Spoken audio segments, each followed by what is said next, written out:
समझ में आया कि आंकड़ों का संग्रह क्यों करते हैं हम? अपने उद्देश्य की पूर्ति के लिए।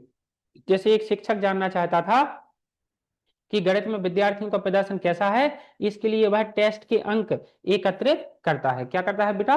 टेस्ट के अंक एकत्रित करता है। उचित संग्रह से सही निष्कर्ष और निर्णय लेने में मदद मिलती है, जिससे हमें सही निष्कर्ष या निर्णय लेने में क्या मिलती है? मदद मिलती है। सबसे पहला अभी जो हमने पढ़ा है स्टार्टिंग में इस चैप्टर के बेटा, वो ये पढ़ा है कि आंकड़े क्या है। तो आंकड़े क्या होते हैं? किसी चीज की, किसी संख्या की या शब्दों की या मापों का जो संग्रह है वो क्या कहलाता है? आंकड़ा। किसी संख्या, माप या शब्दों का संग्रह क्या कहलाता है बेटा? आंकड़ा कहलाता है। ये आंकड़ा क्यों हम एकत्रित करते हैं? जानकारी देने के लिए। किसके लिए करते हैं? जानकारी देने के लिए। फिर अगला जो आया है, अगला जो हमारा टॉपिक हमने अभी अभी पढ़ा है वो ये पढ़ा है कि आंकड़े, आंकड़ों का जो संग्रह है वो क्या है? आंकड़ों का कलेक्शन क्यों करते हैं हम? इकट्ठा क्यों करते हैं इन्हें? तो अपने को पूरा करने के लिए, उद्देश्य को पूरा करने के लिए हम क्या करते हैं बेटा? आंकड़ों का संग्रह करते हैं। उदाहरण के लिए एक शिक्षक जानना चाहता है कि हमारे स्कूल में गणित में बच्चों का लेवल कैसा है, कौन होशियार है, कौन कमजोर है। तो उसके लिए हमने क्या किया? पिछले साल के टेस्ट निकाले या पिछले अभी तक जो हमने टेस्ट लिए हैं वो निकाले, और हमने देखा कि जिनके नंबर सबसे ज्यादा होंगे वो ज्यादा होशियार हैं और जिनके नंबर सबसे कम आए हैं वो सबसे कमजोर हैं। तो इस प्रकार से हमने क्या कर लिया? अपना उद्देश्य पूरा कर लिया। जो हम जानना चाहते थे कि गणित में कौन होशियार है कौन कमजोर है, वो टेस्टों के आधार पर हमने पता कर लिया। इसीलिए बेटा हम आंकड़ों का संग्रह करते हैं। क्या करते हैं? आंकड़ों का संग्रह करते हैं। इसके जस्ट बाद हमारे अध्याय में जो तीसरा टॉपिक है बेटा, वो है आंकड़ों का संगठन। आंकड़ों का संगठन। आंकड़ों का संगठन, तो दो प्रकार के आंकड़े यहाँ आपको दिखाई दे रहे होंगे। एक तो कच्चे आंकड़े होते हैं और एक कौन से होते हैं? वर्गीकृत आंकड़े। एक कौन से आंकड़े होते हैं बेटा? कच्चे आंकड़े होते हैं और एक होते हैं वर्गीकृत आंकड़े। कच्चे आंकड़े क्या होते हैं? ये कह रहे हैं कि जब आंकड़े पहली बार एकत्रित किए जाते हैं तो वे अव्यवस्थित होते हैं, इन्हें यथा प्राप्त आंकड़े कहते हैं।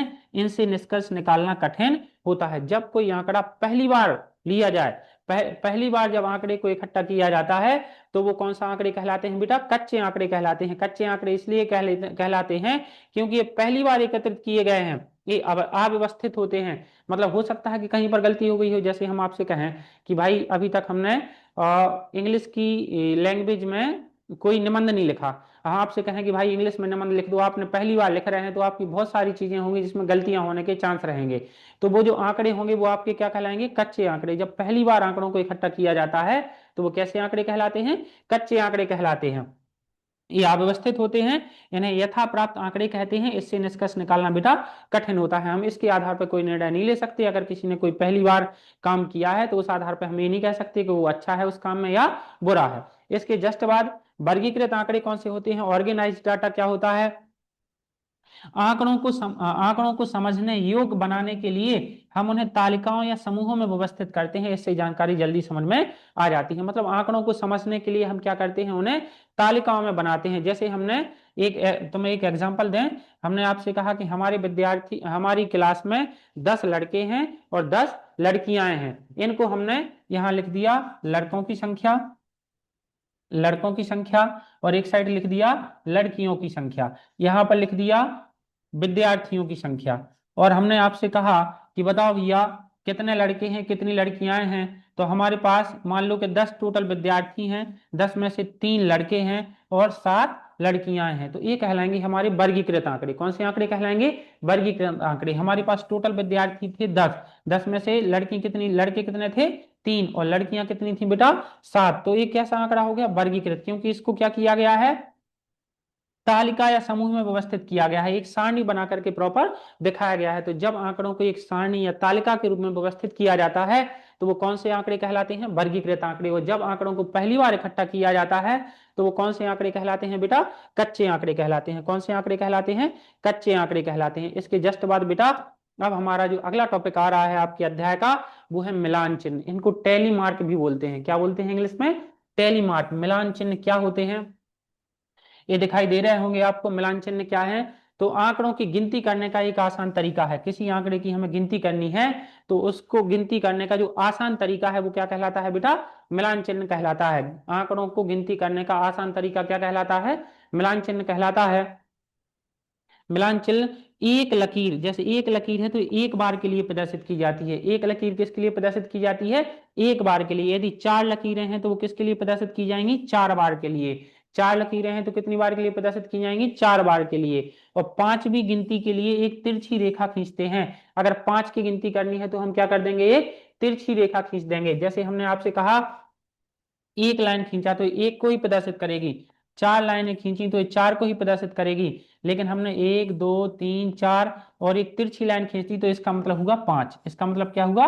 पांच। जब एक तिरछी लाइन खींच देते हैं बेटा, पांचवी गिनती के लिए क्या करते हैं? एक तिरछी रेखा खींचते हैं। अभी नीचे हम एग्जाम्पल देखेंगे तो वहां आपको समझ आएगा कि तिरछी रेखा का मतलब क्या है। यह पांच पांच समूहों में गिनने में मदद करता है। पांच पांच जब तिरछी लाइन खींच देंगे तो इसका मतलब होगा कि पांच है। तिरछी लाइन का मतलब क्या निकालेंगे अपन? पांच। चार का मतलब चार और एक का मतलब एक। इन्हें क्या कहते हैं हम बेटा? मिलान चिन्ह कहते हैं, टैली मार्क कहते हैं इंग्लिश में। जैसे आगे एक एग्जांपल दिया जा रहा है, एक सारणी दी गई है, हमने आपको एक बारंबारता फ्रीक्वेंसी दी है आपको, और इसमें बताया गया है टैली मार्क के रूप में। आपसे कहा कि जो बारंबारता क्या होती है बेटा, पहले बारंबारता की चर्चा करेंगे। बारंबारता, बारंबारता वह संख्या है जितनी बार कोई विशेष प्रविष्टियां आंकड़ों में आती हैं। कोई विशिष्ट प्रविष्टियां जितनी बार आंकड़ों में आती हैं, जैसे आपके विद्यार्थियों की, आपकी क्लास में 16 विद्यार्थी हैं तो वो क्या हो गई? 16 क्या हो गई? आपकी बारंबारता हो गई। 16 क्या हो गई बेटा? बारंबारता हो गई। बारंबारता क्या होती है? जितनी बार कोई विशिष्ट प्रवृत्ति आंकड़ों में आती है वो क्या कहलाती है? बारंबारता कहलाती है। यहाँ आपको एक एग्जाम्पल दिया गया है, एक एग्जाम्पल दिया गया है, और यहाँ जैसे मान लो कि ये लिखा नहीं है, ये अभी इसमें दिया गया है लेकिन लिखा नहीं है। आपको मिलान चिन्ह से पता करना है कि विद्यार्थियों की संख्या कितनी है। आपको मिलान चिन्ह से बताना है कि विद्यार्थियों की संख्या कितनी है। अभी इसको हम हटाई दे रहे हैं। देखो बेटा, इस तरीके से एक क्वेश्चन आया पेपर में, और उसने कहा एक साइड विषय दे दिए, एक साइड मिलान चिन्ह दे दिए, और एक साइड दे दिए विद्यार्थियों की संख्या। अब वो आपसे पूछेगा कि बताओ भैया इसमें विद्यार्थियों की संख्या कितनी है। अभी आपने बताया था सर कि यदि एक लाइन होगी तो एक का है, दो लाइनें हुई तो दो को दर्शाएगा, तीन लाइनें हुई तो तीन को दर्शाएगा, चार लाइनें हुई तो चार को दर्शाएगा, और यदि इस पर एक तिरछी लाइन खिंच गई तो ये पांच को दर्शाएगा। ऐसा नहीं है कि तिरछी लाइन आपकी चार पे ही खींचे तभी उसको गिना जाएगा। हम तो एक दो तीन और एक तिरछी लाइन खींच दें, इसका मतलब भी पांच है। इसका मतलब भी कितना है बेटा? पांच है। इसका मतलब भी क्या है? पांच है। तो देखो, कला की बात कर रहे हैं, कला विषय में मिलान चिन्ह दिए गए हैं, तो इसका मतलब भी हमने बताया एक तिरछी लाइन है इसमें, तो इसका मतलब होगा फाइव। क्या होगा? फाइव। टू ए है, टू ए है तो ये दो ए हुए, पांच ए हुए, तो टोटल विद्यार्थी कितने हुए यहाँ पर? सेवन। टोटल विद्यार्थी कितने हुए? सेवन। आपको यहाँ पर एक बात याद रखनी है बस, जो तिरछी लाइन है उस तिरछी लाइन का मतलब क्या है? पांच। तिरछी लाइन का मतलब क्या है बेटा? पांच। तिरछी लाइन का मतलब क्या है? पांच। गणित में देखो, इसमें एक तिरछी लाइन पड़ी है, इसका मतलब पांच है। इसका मतलब क्या है? पांच। यहां पर यदि हम देखें, इसमें तिरछी लाइन नहीं है तो जितनी लाइनें हैं उन्हीं को अपन गिन लेंगे। गिनेंगे, वन टू थ्री फोर, यहाँ क्या है? फोर। तो इसमें विद्यार्थियों की संख्या क्या आएगी? फोर आएगी। यहाँ अंग्रेजी में देखेंगे तो कितनी है? One two three four. यहाँ फोर है तो यहाँ भी क्या आएगी? फोर आएगी। ये क्या है? आपके मिलान चिन्ह है। मतलब आपको कभी विद्यार्थियों की संख्या पूछ लेगा वो, कभी क्या पूछ सकता है आपसे? मिलान चिन्ह पूछ सकता है कि इनके मिलान चिन्ह बनाइए। कैसे बनाइए सर? देखो,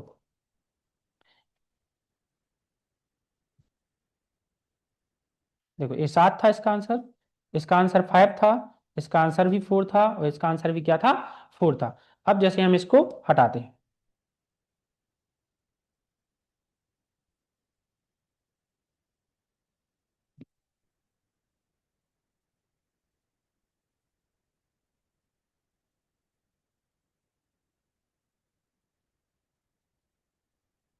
अब हम एक बार पेपर में ऐसा भी आ सकता है, वो आपसे पूछेगा कि भाई इसका मिलान चिन्ह बनाओ आप। एक साइड आपको विषय दिए गए, एक साइड आपको विद्यार्थियों की संख्या दी गई, मिलान चिन्ह कैसे बनाएंगे? इसमें सात हैं तो सात हैं, तो पांच का अपन को पता है कि कोई भी दो तीन लाइन खींच दो, तीन खींच दो, चार खींच दो, दो खींच दो, एक तिरछी लाइन खींच दो बस। तिरछी लाइन खींच दो तो उसका मतलब क्या हो जाएगा? फाइव।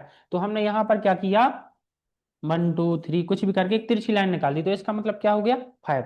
यहाँ जैसे सेवन है तो पहले पांच बना लो, पांच बनाएंगे तो वन टू थ्री फोर और एक तिरछी लाइन, ये फाइव हो गया। फाइव और दो अलग कर दो तो ये क्या हो गया? सेवन हो गया। मिलान चिन्ह बन गए। यहाँ पर विज्ञान में कितने हैं? चार हैं, तो चार के लिए आपको चार लाइनें ही निकालनी पड़ेंगी। यहाँ पर कितने हैं? चार हैं, तो चार के लिए आपको चार लाइनें ही निकालनी पड़ेंगी। इस तरीके से आपसे क्वेश्चन पूछा जा सकता है। किस पर आधारित बेटा? मिलान चिन्ह पर आधारित। किस पर आधारित है ये? मिलान चिन्ह पर। फिर दूसरा जो हमारा टॉपिक आता है इसमें वो आता है चित्रलेख। कौन सा आता है बेटा? चित्रलेख आता है। चित्रलेख क्या होता है? ध्यान से देखना।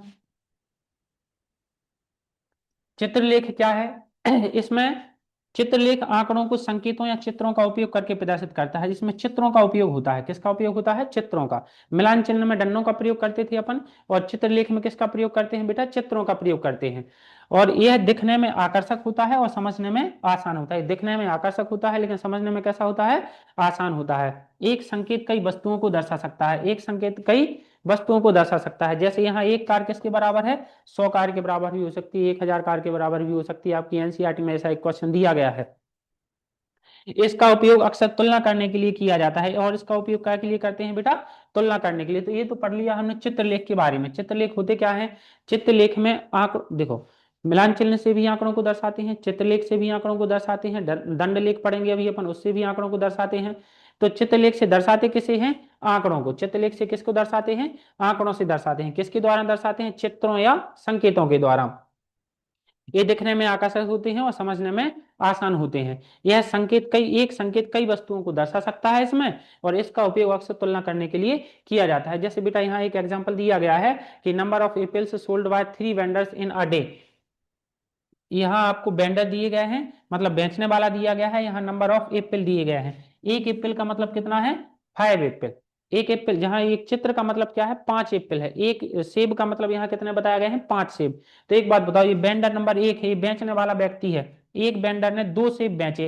एक सेब का मतलब है 5 एप्पल, तो इसका मतलब इसने कितने एप्पल बेच दिए? 10 एप्पल बेच दिए। समझ आ रहा है? ये आंकड़े दिए गए हैं आपको चित्रों के रूप में। एक एप्पल का मतलब क्या है? 5 एप्पल। उसमें नीचे दिया गया है कि एक एप्पल का मतलब क्या है? 5 एप्पल है। थ्री, जो तीसरा वेंडर है उसने क्या किए हैं? 3 सेब बेचे हैं, और एक सेब का मतलब क्या बताया गया है आपको? 5 सेब के बराबर। तो 5, 10, 15, इसने टोटल कितने बेच दिए? 15 बेच दिए। जो वेंडर नंबर 4 है इसने 2 सेब बेचे हैं, 2 सेब बेचे, एक सेब का मतलब 5 है, तो 2 का मतलब क्या हुआ? 10 हुआ। बेटा ये क्या हो गया? आपका चित्रलेख हो गया। चित्र के द्वारा आंकड़ों को प्रदर्शित करना क्या कहलाता है? चित्रलेख कहलाता है। और चित्रलेख, ये देखो, दिखने में स्वच्छ होते हैं, आकर्षक होते हैं, समझने में आसान होते हैं। और एक चित्र के द्वारा कई चीजों को दर्शाया जा सकता है। जैसे एक का मतलब हम 1000 भी लिख देते, तो इसका मतलब ये होता कि वेंडर एक ने, अगर हम एक का मतलब यहाँ 1000 दे दें, तो इसका मतलब हुआ कि 2 का मतलब क्या हो गया? 2000 बेचे हैं इसने। समझ पा रहे हैं आप? ये था बेटा चित्रलेख। चित्रलेख के देखो, चित्रलेख के जस्ट बाद फिर आपका आता है दंडलेख। चित्रलेख के बाद क्या आता है? दंडलेख। ऐसा आपने अक्सर देखा होगा टीवी में, जब अपन मैच वगैरह देखते हैं तो वहां पर दंडलेख बताया जाता है। दंडलेख क्या होता है? दंडलेख, इसमें समान चौड़ाई के दंड बार होते हैं, इन्हें कहते हैं हम दंड। इस तरीके से देखो, इन्हें क्या कहते हैं? दंड। इन्हें क्या कहते हैं बेटा? दंड कहते हैं। इनकी एक विशेषता होती है, क्या? इनकी जो चौड़ाई है, जैसे इनकी चौड़ाई 1 मीटर है, तो यहाँ भी इनकी चौड़ाई कितनी होगी? 1 मीटर ही होगी। इनकी चौड़ाई जो होती है वो समान होती है। दंड आलेखों में क्या होता है? इनकी चौड़ाई क्या होती है? समान होती है। इसमें समान चौड़ाई के दंड होते हैं। समान चौड़ाई के दंड होते हैं, और दंडों की लंबाई उस श्रेणी की मात्रा या संख्या को दर्शाती है। जैसे इधर देखो, ये दर्शा रही है आपको 596 को, ये दर्शा रही है। दूसरे नंबर पर यहाँ मैं अलग से बना के बता दे रहा आपको। हम्म, हम्म, हम्म, हम्म, हम्म। देखो बेटा, सबसे पहले एक बार रिवीजन करना हो तो आप कर सकते हैं। और मिलान चिन्ह से लेकर के मिला आंकड़ों को दर्शाने के लिए जो तरीके हैं, मिलान चिन्ह के द्वारा दर्शाया जा सकता है। एक दंड, इसको मतलब आपको लाइनों के द्वारा दर्शाया जाता है, एक लकीरों के द्वारा दर्शाया जाता है। एक लकीर का मतलब 1, 2 का मतलब 2, 3 का मतलब 3, 4 का मतलब 4, यदि तिरछी लाइन है तो उसका मतलब क्या होता है? 5 होता है। फिर इसके जस्ट बाद बेटा हम देखेंगे किसको? बारंबारता। इसका एग्जाम्पल देखा। फिर चित्रलेख होता है। चित्रलेख क्या होता है? इसमें चित्रों के द्वारा दर्शाया जाता है आंकड़ों को। फिर अगला जो हम पढ़ रहे हैं वो क्या होता है? दंड आलेख होते हैं। दंड आलेख क्या होता है? इसमें समान लंबाई के दंड होते हैं, जैसे समान चौड़ाई के। इसमें चौड़ाई क्या होती है बेटा? समान होती है। चौड़ाई क्या होती है? समान होती है। जैसे हमने यहाँ से ये बना दिया, लो।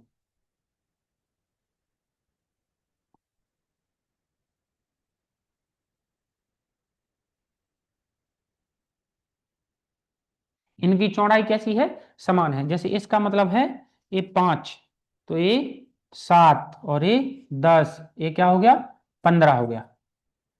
मतलब आप समझ पा रहे हैं, इसकी जो चौड़ाई है वो समान है, चौड़ाई कैसी है, समान है, लेकिन इसकी जो ऊंचाई है, ये चौड़ाई है, चौड़ाई तो इसकी क्या है, समान है, लेकिन इसकी जो ऊंचाई है वो किसको दर्शा रही है, इसकी संख्याओं को दर्शा रही है, अलग अलग संख्या, जिसकी ऊंचाई जितनी ज्यादा होगी उसकी संख्या उतनी ज्यादा होगी। देखो इसकी जो ऊंचाई है वो इससे कम है तो ये 5 है, और इसकी ऊंचाई इससे ज्यादा है तो इसका नंबर देखो ज्यादा है, इसकी ऊंचाई और ज्यादा है तो इसका नंबर और ज्यादा है। तो ये क्या दर्शाते हैं, दंड आलेख में क्या होता है, इसमें चौड़ाई तो सबकी समान होती है, लेकिन इसकी यदि लंबाई की बात करें तो लंबाई क्या दर्शाती है, इसकी जो हाइट है उस श्रेणी की मात्रा या संख्या को दर्शाती है। इसका उपयोग विभिन्न श्रेणियों के बीच तुलना करने के लिए किया जाता है, अलग अलग श्रेणियों की तुलना करनी है तो उसके लिए इसका उपयोग करते हैं अपन। विभिन्न विषयों में प्राप्त अंक, जैसे हमने आपसे कहा कि 4 विद्यार्थी हैं अपने पास, एक दो, हाँ, एक एग्जाम्पल लेंगे अपन इसी में, छोटा सा। आपके पास 4 विद्यार्थी हैं बेटा,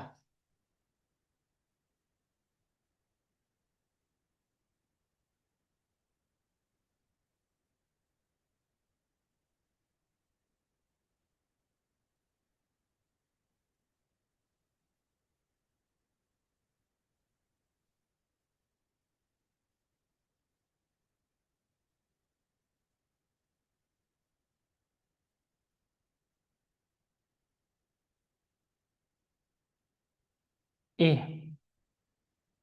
और यहाँ आपको इसका मतलब है 5, ये विद्यार्थी है, ये बी विद्यार्थी है, ये सी विद्यार्थी है, ये डी विद्यार्थी है। इसके आए हैं 10 नंबर, इसके आए हैं 15 नंबर, इसके आए हैं 20 नंबर। तो देखो बेटा, सब में 5 5 का अंतर है, इनकी चौड़ाई तो समान है, लेकिन इनकी लंबाई, इसकी लंबाई सबसे कम है, इसका मतलब इसके नंबर सबसे कम है, और इसकी लंबाई सबसे ज्यादा है तो इसके नंबर सबसे ज्यादा है। आपको कुछ समझ आया, जो दंड आलेख होता है उसकी चौड़ाई तो कैसे, इसमें जो बार होते हैं जो दंड कहलाते हैं, इनको क्या कहते हैं अपन, दंड। इनकी दंड की जो चौड़ाई होती है वो तो सब समान होती है, लेकिन इनकी जो लंबाई होती है, इनकी जो ऊंचाई होती है वो किसको दर्शाती है, उन संख्याओं की मात्रा या संख्या को दर्शाती है, उस श्रेणी की मात्रा या संख्या को दर्शाती है, मतलब कौन बड़ा है कौन छोटा है उसको प्रदर्शित किया जाता है इसके द्वारा। और दंड आलेख के बाद बेटा हमारा जो अगला टॉपिक आ रहा है वो है द्विदंड आलेख। कौन सा, द्विदंड आलेख। द्विदंड के आलेख क्या होता है, यह एक साथ दो प्रकार के आंकड़ों को देखो दंड आलेख एक ही आंकड़े को प्रदर्शित करता है, मिलान चिन्ह एक ही आंकड़ों को प्रदर्शित करता है, और दंड जो आपने चित्रलेख पढ़ा था वो भी एक ही आंकड़े को प्रदर्शित करता है। लेकिन यहाँ पर द्विदंड आलेख, इसके नाम में ही लिखा है द्विदंड, द्वि का मतलब दो, दो दंड आलेख वाला जो होता है वो दो प्रकार के आंकड़ों को प्रदर्शित करता है। इसका मुख्य उद्देश्य दो समूहों की तुलना करना होता है। उदाहरण के लिए अर्धवार्षिक और वार्षिक परीक्षा में विद्यार्थियों की अंकों की तुलना करना, यह प्रभावी विश्लेषण के लिए बहुत उपयोगी होता है। जैसे सुनो, यहाँ आपको दो कलर दिए गए हैं, ये एक ए है और एक वाला ए है, दो आंकड़े एक साथ दिए जा रहे हैं, ये दो दंड आलेख एक साथ बनाए गए हैं। जैसे हम आपसे बना लें, आपकी ही बात कर लें कि आपकी पूरी वार्षिक परीक्षा का जो परिणाम है वो किस प्रकार है, यहाँ हमने दो दंड आलेख बना दिए। ये हमने मान लो कि अगस्त से अपन जून जनवरी से देख लें, ये जनवरी का है, एक आपका है फरवरी का है। पर एक और दंड आलेख बनाया हमने आपका, एक इसका हो गया मार्च का हो गया, एक इसका हो गया अप्रैल का हो गया। तो ये दो एक साथ रहते हैं, द्विदंड आलेख में दो दंड एक साथ बनाए जाते हैं, दो दंड एक साथ बनाए जाते हैं, और ये दो आंकड़ों को क्या करते हैं, प्रदर्शित करते हैं। जैसे ये बता रहा है कि जून में आपके नंबर 10 थे और फरवरी में आपके नंबर 12 थे।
हेलो। सर, आपकी आवाज नहीं आ रही है।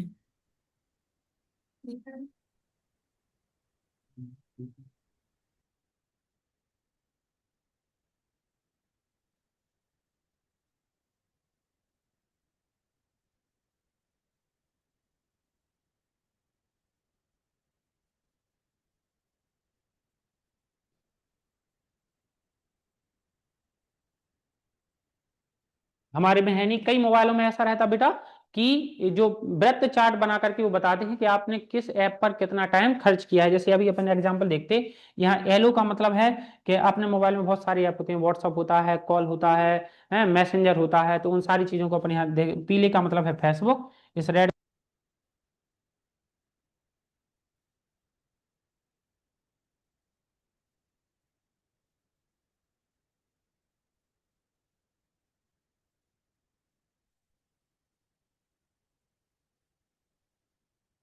जो पाई चार्ट होता है